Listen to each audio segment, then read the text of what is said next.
नलिनी पांडे, नैनीताल के भीमताल ब्लॉक में एक बार फिर से गुलदार का आतंक हुआ है। इस बार अलचौना ताड़ा गांव में 20 साल की लड़की को अपना शिकार बनाया है और मामला आज शाम का ही है, जब निकिता नाम की लड़की घर के पास ही खेत में घास काट रही थी। घात लगाए गुलदार ने निकिता पर हमला कर दिया और निकिता को मौत के घाट उतार दिया। हालांकि स्थानीय लोग इसे बाघ बता रहे हैं, लेकिन आदमखोर जानवर बाघ है या फिर गुलदार, इसकी पुष्टि अभी तक नहीं हो पाई है। लड़की की मौत के बाद लोगों में काफी रोष है, क्योंकि पिछले 15 दिन में इलाके में बाघ और गुलदार के हमले काफी ज्यादा बढ़ गए हैं और ये तीसरी मौत है। वहीं भीमताल पुलिस और वन विभाग की टीम मौके पर पहुंची। लोगों ने पहले कार्रवाई नहीं करने का आरोप लगाया और आदमखोर को जल्द से जल्द पकड़ने की मांग की है।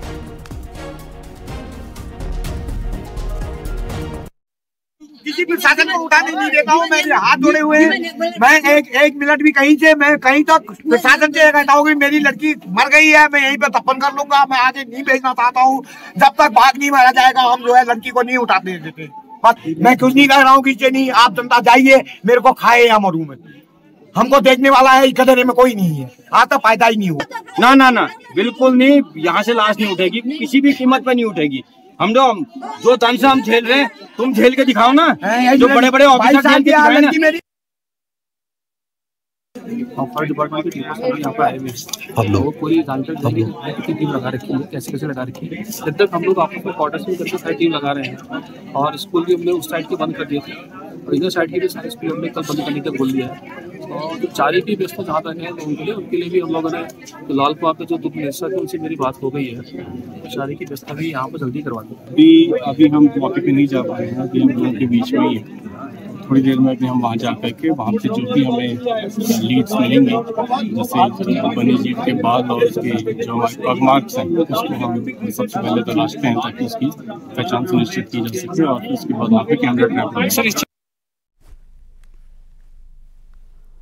अल्मोड़ा के जंगलों में सर्दियों में भी आग लगने से हैरानी हो रही है। यहां करबला और कसार देवी के जंगलों में लगातार आग की घटनाएं बढ़ रही हैं। जंगल धू-धू करके जल रहे हैं। फायर ब्रिगेड आग को बुझा रहे हैं, जबकि जंगलों की आग को बुझाने के लिए वन विभाग के लोग कहीं भी नजर नहीं आ रहे।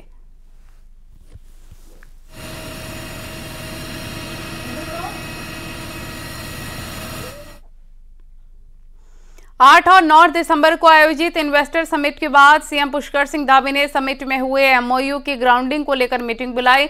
मीटिंग में बताया गया कि समिट में कुल 3 crore 56 lakh investors MOU sign किए गए हैं और जिसमें सबसे ज्यादा 1 लाख करोड़ के 157 एमओयू पावर सेक्टर में हुए हैं। दूसरा नंबर है इंडस्ट्री डिपार्टमेंट का, जिसके तहत 78,000 करोड़ के 658 करार हुए। सीएम ने अधिकारियों को निर्देश दिए हैं कि 15 फरवरी तक ज्यादा से ज्यादा प्रस्तावों की ग्राउंडिंग हो, ऐसी कोशिश होनी चाहिए। सीएम ने कहा कि हफ्ते में मुख्य सचिव और महीने में 3 लेवल पर इसकी समीक्षा की जाएगी। मीटिंग में एसीएस, प्रमुख सचिव, सचिव समेत पर्यटन, कृषि उद्यान, पशुपालन, मत्स्य उद्योग, शिक्षा, ऊर्जा समेत विभिन्न विभागों के अधिकारी मौजूद रहे। बड़ा करार किया है, 3.5 लाख करोड़ से अधिक के करार हुए हैं और बहुत सारे अभी ऐसे भी प्रस्ताव हमारे पास हैं जिनका अभी परीक्षण होना है, उसकी ठीक प्रकार से समीक्षा होनी है। वही संख्या आगे भी बढ़ेगी, लेकिन इनको धरातल पर उतारना भी बहुत ज़रूरी है, क्योंकि ये काम हम शुरू से लेकर चल रहे थे और 44,000 करोड़ रुपए की जो ग्राउंडिंग है वो स्टार्ट हो गई है। तो निकट भविष्य में अधिकाधिक ग्राउंडिंग हो धरातल पर, ये हमारे जो निवेशों के करार हैं उतरें, उसके लिए हम काम कर रहे हैं। हम प्रधानमंत्री जी का धन्यवाद करते हैं। जो क्रेडिट है वो हमारे फॉरवर्ड लुकिंग पॉलिसीज को जाता है। हमने अभी काफी पॉलिसीज में परिवर्तन किया है। सोलर एनर्जी पर नया पॉलिसी बनाया है। मुख्यमंत्री सौर स्वरोजगार योजना की गाइडलाइंस में परिवर्तन किया है। उसके बाद पंप स्टोरेज प्लांट पॉलिसी नया बनाया है और स्मॉल हाइड्रो पावर पॉलिसी को भी, जो जिन प्रदेशों में बहुत अच्छा काम स्मॉल हाइड्रो पावर सेक्टर में हुआ है, तो उसको देखते हुए हमने रीफ्रेम किया है।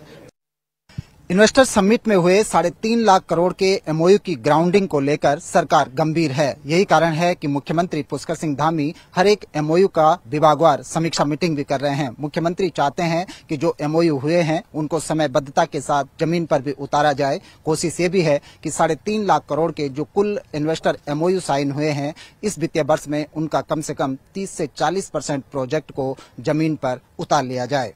कैमरा पर्सन संदीप नेगी के साथ सुनील नौप्रभात, न्यूज 18 देहरादून। काशीपुर के जसपुर का एक वीडियो सोशल मीडिया पर वायरल है। वायरल वीडियो में जसपुर विधायक और एसडीएम के बीच जमकर बहस हो रही है। दोनों के बीच तीखी बहस हो रही है। वीडियो में दोनों एक दूसरे को धमकाने का आरोप लगा रहे हैं। किसी बात को लेकर एसडीएम ऑफिस में दोनों के बीच काफी देर तक बहस होती रही, जो वीडियो अब सोशल मीडिया पर वायरल हो रहा है। पैसा लिया मैंने, मैं सामने रख के चौकीदारी करूंगा। मैंने पैसा थोड़ी लिया आपसे, हाली की बात कर रहे हैं। लिए पैसे आप ये कहिए कि ठीक है कार्रवाई नहीं किया, आप ये पैसे मैं जो बोला मैं बोले। आपने बोला था कि सारी मुसलमान लड़कियों को उठा लो, वीडियो है उसका। तुमसे कही मैंने? नहीं, किससे नहीं कही? आपने मुझसे तो नहीं कही ना। आप जो कह रहे मैं गलत नहीं करता, आपने गलत बोला था नहीं बोला था, बता दीजिए क्या। देहरादून के महाराणा प्रताप स्पोर्ट्स कॉलेज में सीएम धामी ने खेल महाकुंभ 2023 का उद्घाटन किया और इस महाकुंभ में पूरे राज्य के खिलाड़ी हिस्सा ले रहे हैं। पहले न्याय पंचायत लेवल से शुरू हुए खेल महाकुंभ अब राज्य स्तर पर पहुंचे हैं। 6000 से ज्यादा स्कूली छात्र इसमें शामिल हैं। सीएम धामी ने कहा कि राज्य में लगातार जो खेल प्रतिभागों को आगे बढ़ाने का काम है वो किया जा रहा है। खेल सुविधाओं को बेहतर किया जा रहा है और नई खेल नीति से खिलाड़ियों को नौकरी और आउट ऑफ टर्न प्रमोशन भी दिया जा रहा है। कि श्रेष्ठ उत्तराखंड के निर्माण के लिए युवाओं का सशक्तिकरण, उनका आत्मनिर्भर होना, उनका स्वरोजगार होना, ये पूरी तरह से अत्यंत आवश्यक है। इसके लिए हम और हमारी सरकार पूर्ण रूपेण संवेदनशील होकर काम कर रहे हैं। उत्तराखंड में महिला वोटर्स का एक बड़ा सपोर्ट बीजेपी को मिला है। ऐसे में बीजेपी सरकार महिलाओं को साधने की कोई कोर कसर छोड़ती नजर नहीं आ रही। सिंगल महिलाएं अपना रोजगार कर सकें, 75% सब्सिडी वाली इस स्कीम पर अगली कैबिनेट में मोहर लग सकती है।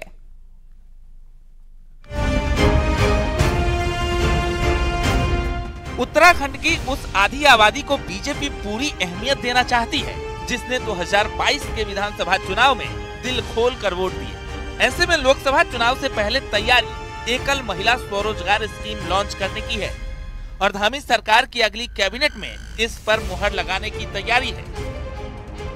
एकल महिला योजना में स्वरोजगार के लिए सस्ता लोन मिलेगा।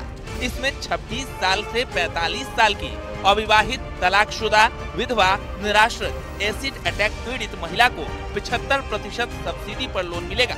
एकल महिला स्कीम में 50,000 से 2 लाख रुपए तक मिलेगा। उत्तराखंड में ऐसी महिलाएं करीब 2 लाख हैं और शुरुआत 500 महिलाओं को लोन देने के साथ होगी। एकल महिलाओं को स्वरोजगार देने के दृष्टिकोण से एकल महिला स्वरोजगार योजना का प्रस्ताव सरकार ने तैयार कर लिया है और मैं मानती हूं कि बहुत जल्द जो है वो कैबिनेट में आते हुए महिलाओं के लिए स्वरोजगार के दृष्टिकोण से हम लोग महत्वपूर्ण निर्णय कर पाएंगे। बीजेपी को यकीन है कि स्कीम से सिंगल महिलाओं को बड़ा सपोर्ट मिलेगा। वहीं उत्तराखंड में स्वयं सहायता समूहों से जुड़ी 1.25 लाख महिलाओं को लखपति दीदी बनाने का अभियान आगे बढ़ रहा है। इसी स्कीम से पूरे देश में 2 करोड़ महिलाओं को लखपति दीदी बनाने का काम चल रहा है, जिसका जिक्र प्रधानमंत्री नरेंद्र मोदी ने इन्वेस्टर समिट में भी किया था। और जो मोदी जी ने एक बीड़ा उठाया है देश को आगे ले जाने का, और अब जो उन्होंने कहा है कि अगर जो नेक्स्ट टारगेट है वो तीसरी इकोनॉमिक पावर पूरी दुनिया में भारत को बनाना है, उसका उन्होंने एक संकल्प लिया है, तो उसमें महिला एक मुख्य बिंदु साबित होगी। मैं आपको यही कहूँगी। उत्तराखंड में बीजेपी लगातार तीसरी बार लोकसभा चुनाव जीतने के मूड में है और ऐसे में आधी आबादी को साधने और साथ लेने का कोई मौका डबल इंजन की सरकार नहीं छोड़ना चाहती। दीपांकर भट्ट, न्यूज 18 देहरादून।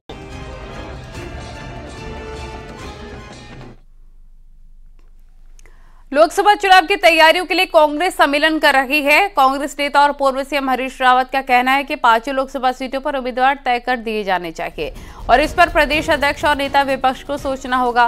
उन्होंने कहा कि आमतौर पर पार्टी चुनाव के नजदीक उम्मीदवार तय करती है। अगर ऐसा होता है तो ऐसे में संगठन को और ज्यादा मेहनत करनी होगी ताकि रिजल्ट बेहतर रहे। करण जी और यशपाल जी को अपने लेवल पर बातचीत करके कहना चाहिए कि आइए आप तैयारी करें और हम प्रभारी जी को भी बताने जा रहे हैं और देखेंगे। और पार्टी हमेशा जो है यदि लास्ट मिनट पर कोई स्थिति बदलती है तो उम्मीदवार बदल सकती है। पार्टी की तैयारियों के साथ व्यक्ति की तैयारियां भी यदि जुड़ जाएं, संसाधन जुड़ जाएं, आज सबसे बड़ा टोटा हमारे पास संसाधनों का है, तो वो इसलिए मैं समझता हूं कि अच्छा हो। कांग्रेस नेता रणजीत रावत ने भी हरीश रावत के सुझाव का स्वागत किया है। रणजीत रावत ने कहा सुझाव अच्छा है और इससे फायदा होगा। साथ ही ये भी कहा कि कांग्रेस लीडर बेस्ड पार्टी हो गई है, जरूरत अब इसे कैडर बेस्ड पार्टी बनाने की है। स्वागत योग्य है, लेकिन पार्टी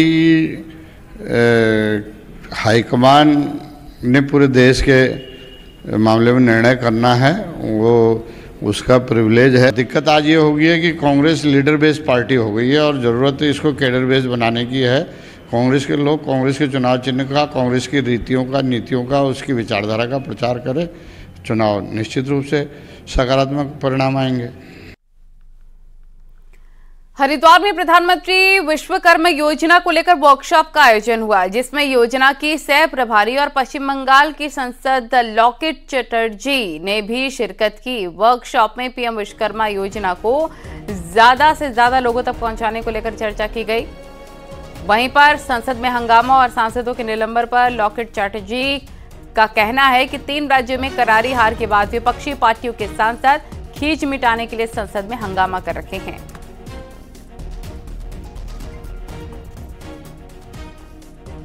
हम लोग देखे हैं कि कुछ दिन पहले 3 राज्यों का जो रिजल्ट आए हैं उसमें ये लोग पूरा के पूरा पराजित हुए हैं और इसका फ्रस्ट्रेशन का ये जो फ्रस्ट्रेशन है ये बाहर आ रहा है। ये फ्रस्ट्रेशन का एक दिख है कि एवरी डे ये लोग जो पार्लियामेंट में सिक्योरिटी ब्रीच हुआ है उसके लिए हम लोग बहुत दुख का बात है, बहुत चिंता का बात है।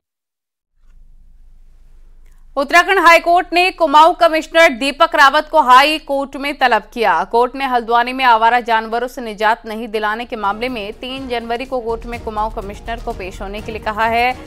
यह आदेश कोर्ट ने हल्द्वानी के अधिवक्ता चंद्रशेखर जोशी की याचिका पर दिया।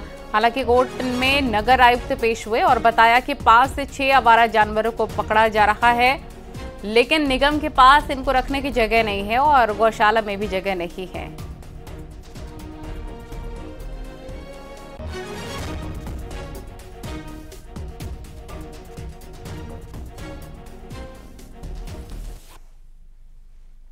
और यहां रुकना होगा एक छोटे से ब्रेक के लिए।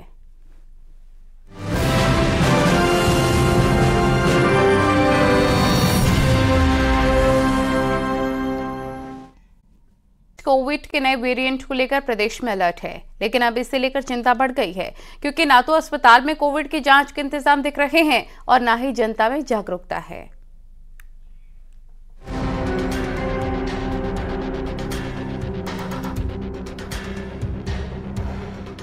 देश के साथ साथ उत्तराखंड में भी कोविड के नए वेरिएंट JN.1 को लेकर अलर्ट है, लेकिन हालात ये है कि सरकारी अस्पताल में कोई इंतजाम फिलहाल नहीं है। कोविड टेस्टिंग सेंटर्स पर ताला लगा है तो पब्लिक प्लेस में भी नियमों की धज्जियां उड़ रही हैं। क्रिसमस से लेकर नए साल में राज्य में सैलानियों की संख्या बढ़ेगी, लिहाजा ग्राउंड लेवल पर इंतजाम जरूरी है। डॉक्टर्स के मुताबिक खांसी, जुकाम और बुखार के मरीजों को खास ख्याल रखने की जरूरत है। हम तो रेगुलरली लगा ही रहे हैं, लेकिन लोगों को इसके प्रति जागरूक होना चाहिए, उन्हें लगाना चाहिए कि हमारे लिए दोबारा वो स्थिति पैदा ना हो। अपने बच्चों को भी हमें ये इसके बारे में बताना चाहिए कि अभी से लगाकर चले। तो पहले की तरह की ही गाइडलाइंस है, इसमें सभी से अपील है कि मास्क का उचित उपयोग करें, भीड़ भाड़ वाली जगह पर जाने से बचें और अगर आप वैक्सीन के लिए अपने कैंडिडेट हैं तो जरूर से वैक्सीन भी लगवाएं। इस नए वेरिएंट के किसी भी मरीज में अभी तक गंभीर लक्षण नहीं है और उत्तराखंड में तो नए वेरिएंट का कोई मरीज भी नहीं है, लेकिन फिर भी एहतियात के तौर पर अलर्ट रहने को कहा गया है। हालांकि नया वेरिएंट बहुत ज्यादा घातक नहीं है, लेकिन ये तेजी से फैलने की क्षमता रखता है और आगे समस्या बढ़ सकती है। लिहाजा अलर्ट रहने के साथ साथ जागरूक होना भी जरूरी है। न्यूज़ 18 के लिए देहरादून से भारती सकलानी की रिपोर्ट।